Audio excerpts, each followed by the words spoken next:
नमस्कार दोस्तों, आइए जानते हैं आज राजस्थान के दिन भर की ताजा और बड़ी खबरें। आज राजस्थान से पहली खबर है कि जयपुर में गृह मंत्री अमित शाह का दौरा स्थगित हुआ। केंद्रीय गृह मंत्री अमित शाह का जयपुर दौरा स्थगित हो गया है। पहले उनका सोमवार को जयपुर आना प्रस्तावित था। उन्हें जयपुर में आयोजित होने जा रहे क्षेत्रीय राजभाषा सम्मेलन का उद्घाटन करना था। जयपुर के JCC में आयोजित होने वाले इस सम्मेलन का उद्घाटन अब केंद्रीय गृह राज्य मंत्री नित्यानंद राय और CM भजनलाल शर्मा करेंगे।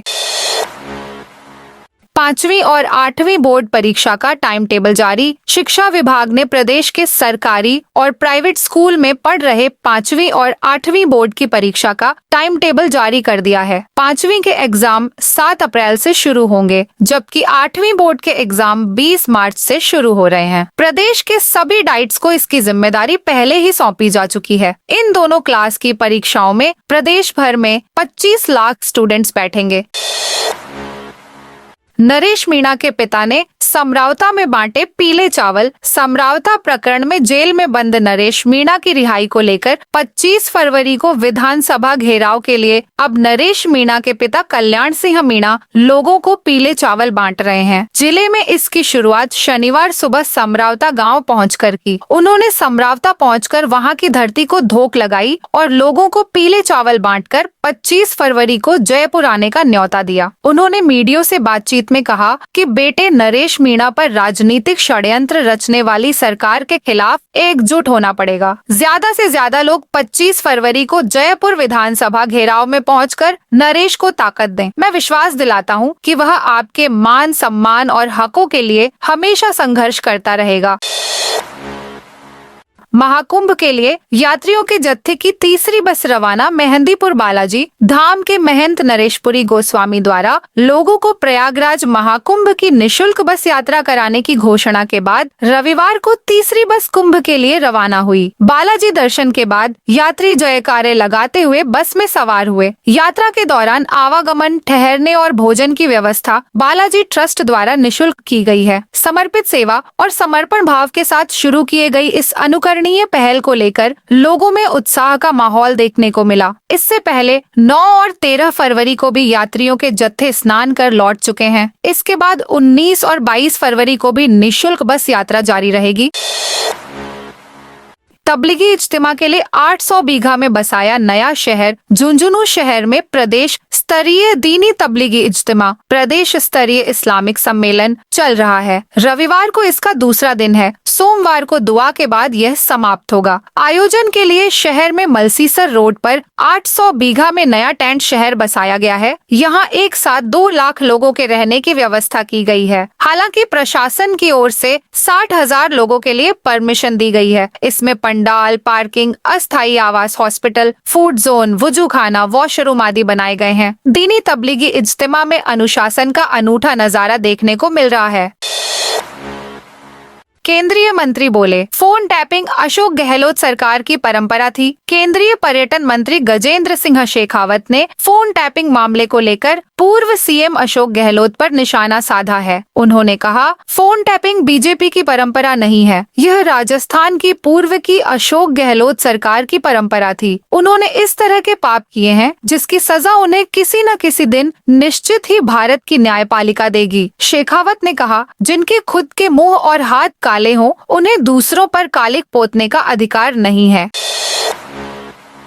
उपराष्ट्रपति जगदीप धनखड़ 18 को जयपुर आएंगे। जयपुर में federation of Rajasthan trade and industry 40 की ओर से एक महत्वपूर्ण कार्यक्रम का आयोजन किया जा रहा है। 18 फरवरी को होने वाले इस कार्यक्रम में उपराष्ट्रपति जगदीप धनखड़ मुख्य अतिथि और वक्ता के रूप में शामिल होंगे। कार्यक्रम का विषय राष्ट्र निर्माण में राजस्थान के व्यापारियों की भूमिका रखा गया है। उपराष्ट्रपति शाम 5 बजे एयरपोर्ट से होटल मैरियट में आयोजित कार्यक्रम में पहुंचेंगे, जहां राज्य के प्रमुख औद्योगिक और व्यापारिक संगठनों द्वारा उनका अभिनंदन किया जाएगा। 40 कार्यालय में कार्यक्रम की तैयारियों को अंतिम रूप दे दिया गया है।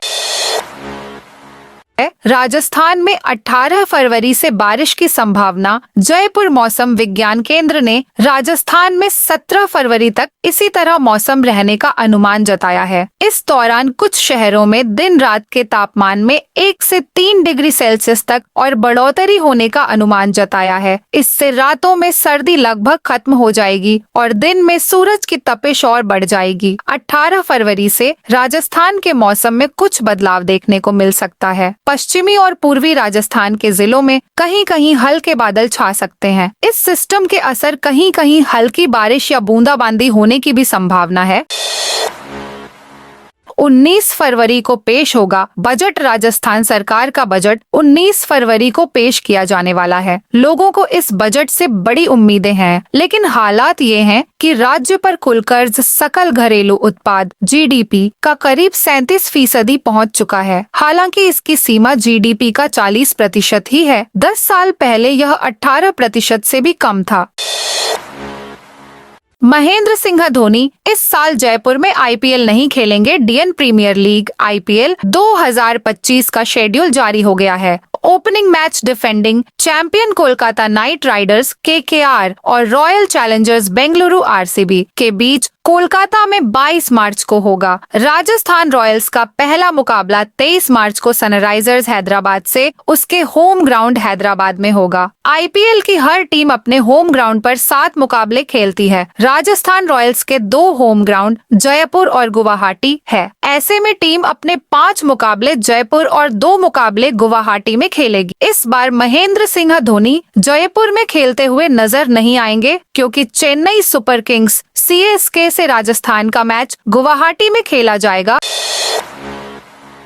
कोटा में लाइब्रेरियन एग्जाम देने देरी से पहुंचे तो रोका। कोटा में लाइब्रेरियन ग्रेड द्वितीय परीक्षा के दौरान एंट्री को लेकर हंगामा हुआ। लखनऊ से आई युवती ने आरोप लगाया कि वह नियत समेत पर अंदर आ गई थी। अपनी कान की बालियां रखने बाहर गई तो उसे दोबारा एंट्री नहीं दी गई। ऐसे में करीब 10 मिनट तक एंट्री गेट के बाहर खड़े होकर वह पुलिस से बहस करती नजर आई। वहीं सेंटर के एड्रेस को लेकर भी एग्जाम नहीं दे पाए कैंडिडेट ने आरोप लगाया। कहा कि एडमिट कार्ड पर जो एड्रेस दिया था वैसा बिल्डिंग पर कहीं नहीं लिखा था। ऐसे में उन्हें देरी हुई और वे एग्जाम नहीं दे पाए। बता दें कि कोटा में 43 सेंटर बनाए गए थे। एनएसयूआई निकालेगा नशा छोड़ो जीवन जोड़ो यात्रा। युवाओं को नशे से दूर करने और सामाजिक सुधार के लिए एनएसयूआई बड़ी पहल कर रही है। संगठन 22 फरवरी से नशा छोड़ो जीवन जोड़ो यात्रा की शुरुआत करने जा रहा है। यह यात्रा जैसलमेर से शुरू होकर बाड़मेर, बालोतरा, जोधपुर, पाली, ब्यावर और अजमेर होते हुए जयपुर तक जाएगी। एनएसयूआई के संभाग प्रभारी और प्रदेश उपाध्यक्ष रोहिताश कुमार मीणा ने करौली में यात्रा के पोस्टर का विमोचन करते हुए बताया कि इस यात्रा में 100 साइकिल सवार शामिल होंगे। यात्रा के दौरान नुक्कड़ नाटक और चौपाल जागरूकता अभियान के माध्यम से लोगों को नशे से होने वाले नुकसान के बारे में जागरूक किया जाएगा।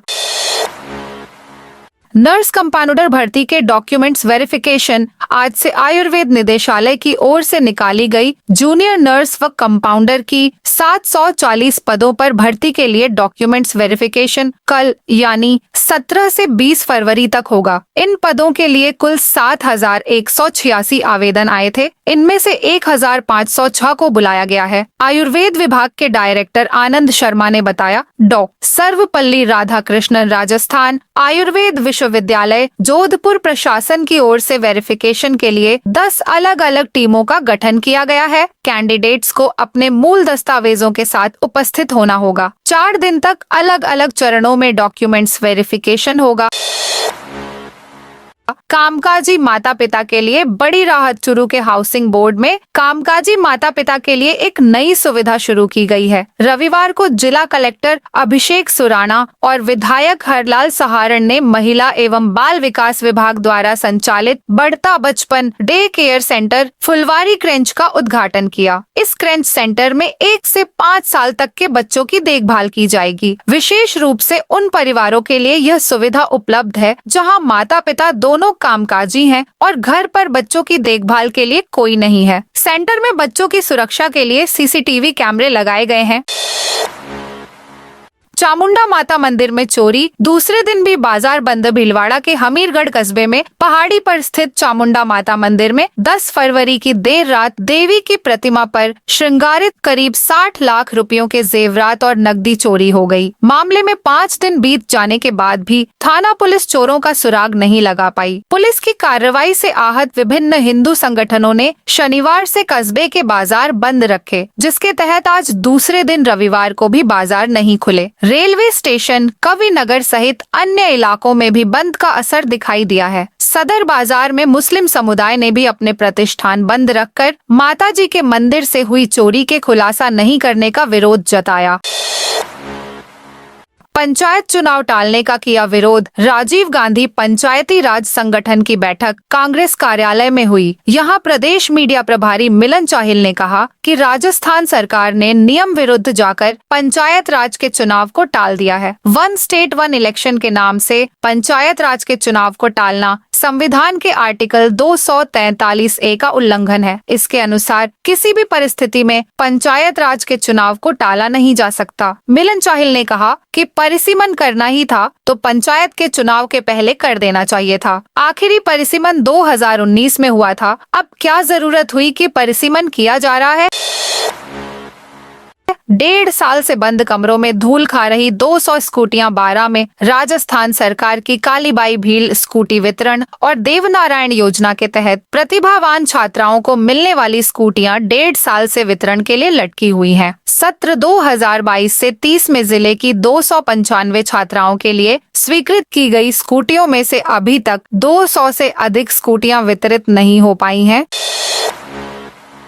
मंगला पशु बीमा योजना में 21वें पायदान पर झुंझुनू। मंगला पशु बीमा योजना में झुंझुनू में प्रदेश पर 21वें पायदान पर है। जिले को 48,100 पशुओं के बीमा का लक्ष्य मिला था। इसके मुकाबले अब तक 48,074 पशुओं का पंजीयन हो चुका है, जो लक्ष्य के मुकाबले 99% है। रजिस्ट्रेशन किए गए पशुओं में सबसे ज्यादा गाय शामिल हैं। पशुपालन विभाग के संयुक्त निदेशक डॉ सुरेश सूरा ने बताया, पशुओं के रजिस्ट्रेशन की आखिरी तारीख 21 फरवरी है। इससे पहले लक्ष्य को पूरा कर लेंगे। पंजीयन के मामले में ब्यावर, बांसवाड़ा, डूंगरपुर, सलूम्बर और बूंदी जिला प्रदेश में क्रमशः 1 से 5वें नंबर पर हैं। बीमा के लिए मवेशियों की टैगिंग जरूरी है। अधिकतम 2 दुधारू मवेशी तथा 10 बकरी या 10 भेड़ या 1 वंश पशु का 1 साल के लिए निःशुल्क किया जा रहा है। बीमा उन्हीं मवेशियों का होगा जो किसी अन्य योजना के तहत बीमित नहीं है। बीमा के लिए गाय की उम्र 3 से 12 वर्ष व भैंस की 4 से 12 वर्ष होनी चाहिए।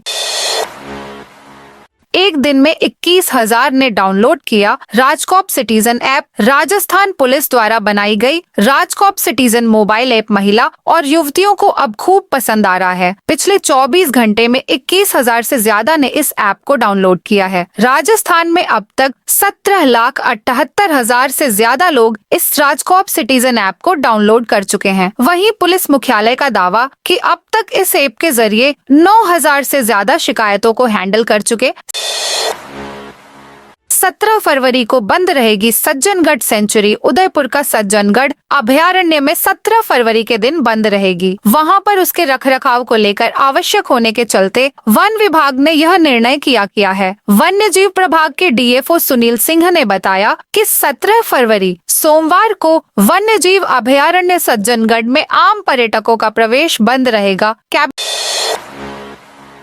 मंत्री बाबूलाल खराड़ी के बेटे का एक्सीडेंट। उदयपुर जिले के झाडोल क्षेत्र में रविवार सुबह बड़ी दुर्घटना हुई। दुर्घटना में जनजातीय मंत्री बाबूलाल खराड़ी के बेटे प्रद्युम्न खराड़ी गंभीर रूप से घायल हो गए। घायल अवस्था में उन्हें स्थानीय चिकित्सालय में पहुंचाया, जहां से उदयपुर के राजकीय सुपर स्पेशलिटी हॉस्पिटल में रेफर किया गया। घायल प्रद्युम्न का सुपर स्पेशलिटी हॉस्पिटल में उपचार चल रहा है। वहीं घटना के बाद में मंत्री बाबूलाल खराड़ी सहित जिला कलेक्टर और अन्य अधिकारी मौके पर पहुंचे। घायल प्रद्युम्न की हालत ठीक बताई जा रही है।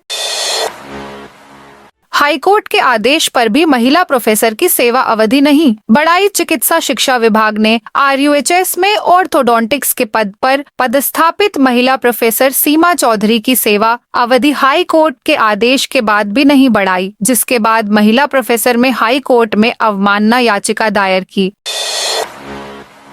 चित्तौड़गढ़ जिला परिषद के प्रमुख बने गब्बर सिंह। राजस्थान में चित्तौड़गढ़ जिला परिषद के जिला प्रमुख के लिए रविवार को हुए मतदान में भाजपा के गब्बर सिंह अहीर जिला प्रमुख चुने गए। अहीर ने कांग्रेस की मौसमी जाट को 17 मतों से हराया। अहीर को कुल 25 में से 21 वोट मिले, जबकि मौसमी जाट को मात्र 4 वोट ही मिले। जिला निर्वाचन अधिकारी आलोक रंजन ने बताया कि खाली हुए जिला प्रमुख पद के लिए भाजपा से गब्बर सिंह अहीर और कांग्रेस की ओर से मौसमी जाट का नामांकन पत्र भरा गया। रविवार दोपहर बाद हुए मतदान में सभी 25 सदस्यों ने मतदान किया। मतगणना के बाद भाजपा के अहीर को निर्वाचित घोषित किया गया। एसीबी के छापे में आय से 200 गुना ज्यादा संपत्ति मिली। राजस्थान की राजधानी जयपुर में रविवार को एसीबी एंटी करप्शन ब्यूरो की टीम ने पीडब्ल्यूडी लोक निर्माण विभाग के एक इंजीनियर के खिलाफ कार्रवाई करते हुए उसके घर समेत अन्य कई परिसरों पर छापा मारा और आय से 200 गुना अधिक संपत्ति होने का खुलासा किया। एसीबी अधिकारियों ने रविवार को मामले की जानकारी देते हुए बताया कि यह कार्रवाई एग्जीक्यूटिव इंजीनियर दीपक मित्तल से जुड़े परिसरों पर की गई। इस दौरान शनिवार रात को जांच एजेंसी की 12 टीमों ने जयपुर, उदयपुर, अजमेर, ब्यावर, जोधपुर और फरीदाबाद, हरियाणा में एक साथ मित्तल से जुड़े परिसरों पर छापेमारी की थी, जो कि रविवार शाम तक जारी थी। तो दोस्तों, ये थी आज राजस्थान की बड़ी खबरें। आप इस वीडियो को कौन से जिले से देख रहे हैं, उस जिले का नाम जरूर बताइए।